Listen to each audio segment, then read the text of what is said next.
రామాలయానికి రాజకీయాలకు సంబంధం లేదన్నారు డిప్యూటీ స్పీకర్ రఘురామకృష్ణంరాజు. రామాలయం నిర్మాణానికి అంతా సహకరించాలన్నారు. రామాలయానికి 50 లక్షల రూపాయలు బ్యాంకులో డిపాజిట్ చేశామని, ఆ వడ్డీని దీపధూప నైవేద్యాలకు కేటాయిస్తున్నామన్నారు. ఆలయం విషయంలో రాజకీయం వద్దని రఘురామకృష్ణంరాజు అన్నారు.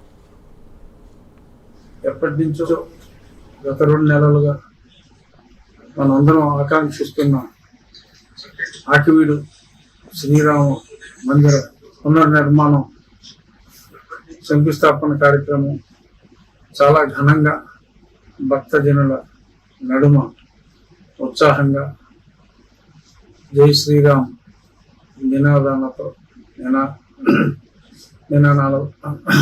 నినాదాలతో చాలా వైభవంగా జరిగింది. ఇందుకు సహకరించిన అన్ని అనుమతులు సకాలంలో ఇచ్చిన ప్రభుత్వ యంత్రాంగానికి, ఈరోజు